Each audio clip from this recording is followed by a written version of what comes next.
Praise the Lord. இன்றைய ஜீவாப்பம் ரோமர் 7ஆம் அதிகாரம் 10-11 வசனங்கள். இப்படி இருக்க ஜீவனுக்கு ஏதுவான கற்பனையே எனக்கு மரணத்துக்கேதுவாக இருக்க கண்டேன். பாவமானது கற்பனையினாலே சமயம் பெற்று என்னை வஞ்சித்து அதனாலே என்னை கொன்றது. அல்லேலூயா. பாருங்க, அப்போஸ்தலனாகிய பவுல் இந்த நியாய பிரமாணம், இந்த பாவம், இது ரெண்டையும் எப்படியாக விளக்குகிறார் அப்படிங்கிறத நம்ம அந்த வசனத்தில் பார்க்கலாம். பாவமானது கற்பனையினாலே சமயம் பெற்று சகலவித இச்சைகளையும் எண்ணில் நடப்பித்தது. நியாய பிரமாணம் இல்லாவிட்டால் பாவம் செத்ததாக இருக்குமே. முன்னே நியாய பிரமாணம் இல்லாதவனாக இருந்தபோது நான் ஜீவனுடனாக இருந்தேன். கற்பனை வந்தபோது பாவம் உயிர் கொண்டது, நான் மரித்தவனானேன். இப்படி இருக்க ஜீவனுக்கேதுவான கற்பனையே எனக்கு மரணத்துக்கேதுவாக இருக்க கண்டேன். பாவமானது கற்பனையினாலே சமயம் பெற்று என்னை வஞ்சித்து அதனாலே என்னை கொன்றது. பாருங்கள், இந்த வேத வசனத்தின் மூலம் நாம் என்ன புரிந்து கொள்கிறோம் என்றால், இந்த நியாயப்பிரமாணம் வருவதற்கு முன்பு பாவம் எது என்றே அறியாதிருந்தான் மனிதன். எது பாவம் எது பாவம் இல்லை, எது செய்யணும் எது செய்யக்கூடாது, எது நல்லது எது கெட்டது, அப்போதே அறியாமல் இருந்தான். அப்போ நியாயப்பிரமாணம் ஒன்று வரும்போது தான் ஜீவனுக்கு ஏதுவான கற்பனையே எனக்கு மரணத்துக்கு ஏதுவாக இருக்க கண்டேன். ஏன் இப்படி சொல்லப்பட்டிருக்குன்னா, அந்த நியாயப்பிரமாணம் ஒன்று வரும்போது தான் பாவங்கிறதே உணர்த்தப்படுற காரியமாக இருக்குது. ஓ, இந்த காரியம் செய்தால் இது பாவம், இப்படி நடந்தால் இது பாவம் என்று அப்போ தான் உணர்த்தப்படுகிறது. அப்போ ஜீவனுக்கு ஏதுவான கற்பனையே, அந்த ஜீவனுக்கு ஏதுவான நியாயப்பிரமாணம் ஆகிய கற்பனையே எனக்கு அது மரணத்துக்கு ஏதுவாக இருக்க கண்டேன் என்று சொல்லப்பட்டிருக்கு. அப்போ பாவமானது கற்பனையினாலே சமயம் பெற்று என்னை வஞ்சித்து அதனாலே என்னை கொன்றது என்று சொல்லப்பட்டிருக்கு. அப்போ பாவம் இந்த நியாயப்பிரமாணம் மூலமாக தான் பாவம் வலு எடுத்து அது ரொம்ப பெருகி அது என்னை வஞ்சித்தது, அதனாலே என்னை கொன்றது என்று பவுல் இப்படியாக எழுதுகிறார். ஏன்னால் பாவத்தின் சம்பளம் மரணம். பாவம் பெருகுவதற்கு இந்த நியாயப்பிரமாணம் வந்தது ஒரு காரணமாக அமைந்தது. நியாயப்பிரமாணத்தில் உள்ளபடி முழுவதுமாக யாராலும் கைக்கொள்ள முடியவில்லை. அதில் 613 ரூல்ஸ் அண்ட் ரெகுலேஷன் ஆண்டவர் கொடுத்து வச்சிருந்தார்.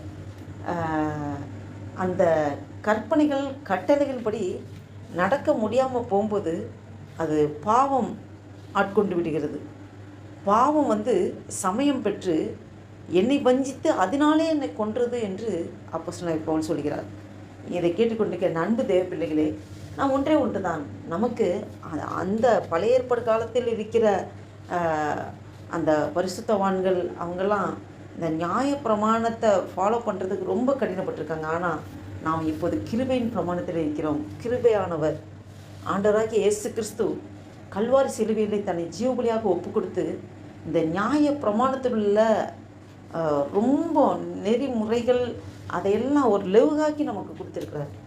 நமக்கு அந்த அந்த திரைச்சீலை, அந்த மகா பரிசுத்த ஸ்தலத்துக்குள் நுழையக்கூடிய தட்டுப்புச்சோராக இருக்கிற அந்த திரைச்சிலையை மேலிருந்து கீழாக 2ஆக கிழித்து போட்டார். அப்போ யாராக இருந்தாலும் நாம் மகா பரிசுத்த ஸ்தலத்தில் ஆண்டவரை சுதந்திரமாக முழுமையாக அவர்கிட்ட போகலாம் என்று அந்த தடைகளை எல்லாம் விலக்கி சிலுவையிலே வெற்றி சேர்ந்தார். பாருங்கள், இப்போ நம்ம கிருபையின் பிரமாணத்தில் இருக்கிறோம். நாம் ஆண்டவர் நியாய பிரமாணத்தில் இருக்கிற எல்லா ரூல்ஸ் அண்ட் ரெகுலேஷனையும் அப்படியே சுருக்கி அன்பே பிரதானம் என்று ஆண்டவர் சொல்கிறார். அந்த அன்பை நாம் கடைபிடிப்போம். அன்பை கடைபிடித்து நாம் தேவனிடத்தின் முழு இதயத்தோடு அன்பு காண்பித்து சக மனிதரிடம் அன்பு காண்பிக்கும்போது நமக்குள்ளே எந்த மாமிசத்தின் கிரியைகளும் வெளிப்படாது. கோபங்களோ, எரிச்சல்களோ, விரோதங்களோ, பகைங்களோ, வைராக்கியங்களோ, முறுமுறுப்புகளோ எதுவுமே இருக்காது. அன்பு சகலத்தையும் தாங்கும், சகலத்தையும் நம்பும், சகலத்தையும் விசுவாசிக்கும், சகலத்தையும் சகிக்கும். அன்புக்கு போட்டி இருக்காது, பொறாமை இருக்காது. அன்பு தன்னை இருமாப்பாய் இராது, பொறாமை கொள்ளாது, தீங்கு இழைக்காது. பாருங்கள், அந்த அன்பை தான் வெளிப்படுத்த சொல்லி ஆண்டவர் நமக்கு அடிக்கடி வலியுறுத்துகிற தேவனாக இருக்கிறார். நாம் இந்த நாளில் நாம் ஆண்டவர்கிட்ட முழுமையாக ஒப்பு கொடுப்போம்.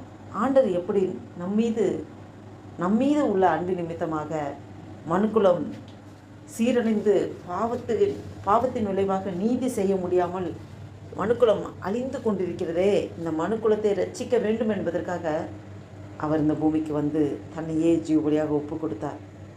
அந்த அன்பு, அந்த கல்வாரி அன்பை நாம் அடிக்கடி அனுதினமும் நாம் நினைக்க கடமைப்பட்டிருக்கிறோம். நாம் இந்த சிந்தையோடு நாம் அந்த அன்பை நாம் வெளிப்படுத்துகிறதாக ஆண்டுகிட்ட ஒப்பு கொடுத்து இந்த நாளில் ஆண்டு நோக்கி பார்த்து ஜெபம் செய்வோம். அன்பும் இறக்கம் நிறைந்த பரம தகப்பனே, நன்றியோடு துதிக்கிறோம் ஐயா, ஸ்தோத்திரிக்கிறோம். இந்த காலை வேலைக்காக நன்றி செலுத்திக்கிறோம் அப்பா. எங்கள் வாழ்நாட்கள் ஒரு நாளை நீங்கள் கூட்டி கொடுக்கிறீரே, அதுக்காக நன்றி அப்பா, நன்றி அப்பா. இந்த நாளைக்கான கிருபை செய்திரே உமக்கு கொடான கொடி ஸ்தோத்திரம் ஐயா, நன்றி தகப்பனே அப்பா. இந்த 2025 வருடத்தின் ஜூன் மாதத்தின் 12ஆம் தேதியை காணும்படியாக எங்களுக்கு கிருபை தந்திரே, ஜீவன் தந்திரே, சுகம் தந்திரே, நன்றி அப்பா. ஆண்டவரே அப்பா, உமக்கென்று மாத்திரம் நாங்கள் சாட்சியாக ஜீவிக்கணும் ஆண்டவரே.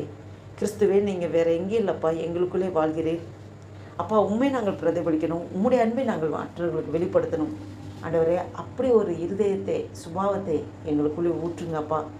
ஆண்டவரே, எங்களையும் முழுவதுமாக அர்ப்பணிக்கிற கர்த்தாவே, எங்களை கொண்டு என்ன செய்ய சித்தம் தீர்மானம் வைத்திருக்கிறோம், உம்முடைய சித்தத்தின்படி நடத்துங்கப்பா.